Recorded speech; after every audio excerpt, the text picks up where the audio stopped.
Open ગ્રુપમાં છું government liaisoning. અને તમારે શું થાય? મારા પપ્પા છે. પપ્પા છે. કેટલા ટાઈમથી પરેશાન હતા? છેલ્લા 3 થી 4 મહિના. ડૉક્ટરે શું કીધું? ડૉક્ટર એટલે ઇન્ડિયાના ટોપ ડૉક્ટર ગેસ્ટ્રોએન્ટરોલોજીસ્ટ છે. એમણે એન્ડોસ્કોપી, કોલોનોસ્કોપી, પછી CT scan, blood test, urine test, બધા જ રિપોર્ટ, બોડીના બધા રિપોર્ટ કર્યા. પણ એમ કહે છે કે અમને ખબર નથી પડતી શું છે ને તમને કાંઈ છે નહીં, તમને કાંઈ છે નહીં એવું કરે છે. પણ દુખાવો બંધ નથી થતો. દુખાવો તો બંધ થતો જ નથી. હવે અત્યારે તમારા પપ્પાને અહીંયા લેવા આપણે કેટલો ટાઈમ લીધો? 5 મિનિટ લીધી? 3 મિનિટ. 3 મિનિટ. 3 મિનિટની અંદર. શું નામ તમારું ભગવાન? કનકસિંહ જાડેજા. અત્યારે આપને કેવું લાગે છે? સારું, રિલેક્સ લાગે છે. એ મેલડીમાંની કૃપા છે. મેલડીમાંની કૃપા.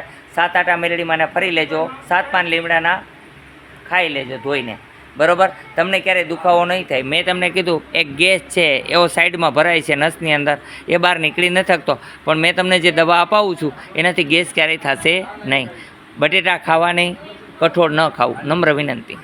જય હિન્દ, જય ભારત. આનો નિયમ છે કે આજ્ઞાનું પાલન કરે અને 100% નિયમનું પાલન કરે તો કોઈ દિવસ દુખાવો થતો નથી. અહીં હરેક વ્યક્તિનું સારું કરવાનો જ નિયમ છે. આપણે દેશી દવા કરીએ છીએ. અને એક મારો નિયમ છે, મેં એક વખત નાનો હતો અને સંતો બની ગયો, પણ વિક્રમ ચરિત્ર વાંચ્યું મેં. તો વિક્રમ ચરિત્ર વાંચવાથી મારા મનની અંદર એવો આનંદ થયો કે પારકાના દુઃખે વિક્રમ રાજા કેટલા દુઃખી થાય છે. એને કોઈ સારાય કહેતા, ખરાબય કહેતા, પણ છતાં એની ઈચ્છા એવી કોકનું સારું કરવું. તો એ દિવસથી મારા મનમાં પણ એક ઈચ્છા એવી જાગે કે બધાને હું હસાવું, ખુશ કરું, કે એના દર્દ લઈ લઉં. આ ઈચ્છા હું ત્યાં લગન ખેંચી લઉં છું કે કોઈની જિંદગી બચતી હોય અને એના 50 જણાનો પરિવાર બચતો હોય તો મારા પ્રાણની આહુતિ દેવા લગન તૈયાર છું. મને મારા પ્રાણ પરવાલા નથી.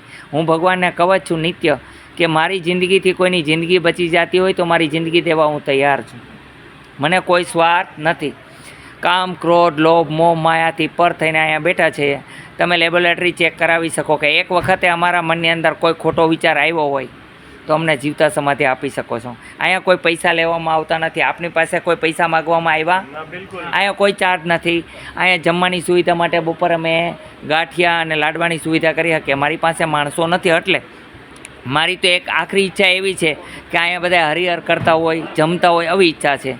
મને બીજી કોઈ ઈચ્છા નથી. રૂપિયા બનાવવાની ઈચ્છા નથી. ધારું તો આવા એક ઇલાજના હું લાખો રૂપિયા લઈ શકું છું, પણ મને પૈસા એ કોઈ મોહ નથી. ઘણા લોકો મૂર્ખ છે, તે મને સમજી નથી શકતા અને એમનો વારો ન લઉં તો ફેસબુકની અંદર ખોટું આપે તો મને કોઈ ફરક પડતો નથી. એનું કારણ એ છે કે કોઈની સંતોની ભરામણ લે આવે કે કોઈ રાજકારણીની ભરામણ લે આવે કે ભાઈ મારો વારો લે, તો અહીંયા બધા સવારથી બેઠા હોય એને શું કરવાનું?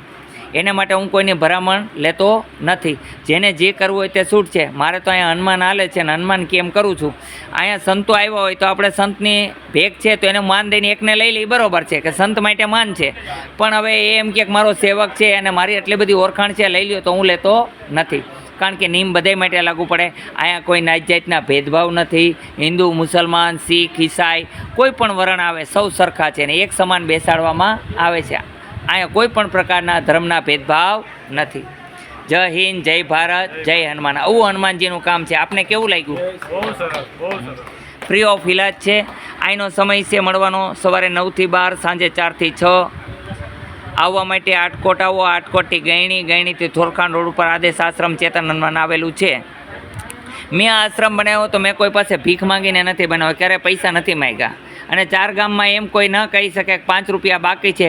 જો કંઈ એમ કહી દે કે 5 રૂપિયા બાકી છે તો હું 1 લાખ રૂપિયાનું દાન કરવા તૈયાર છું. હું મારી મહેનતથી રડું છું અને મહેનતથી જ ખાઉં છું. હક અને હિતનું જ કામ કરું છું. અહિત કરવું મને ગમતું નથી. અને હરેક વ્યક્તિને શીખવાડું છું કે માનવ સેવાથી મોટી કોઈ સેવા નથી. અને તમે બધા છો તો તમારા માતા પિતાની સેવા કરશો તો એનું ફળ ઉત્તમ મળશે.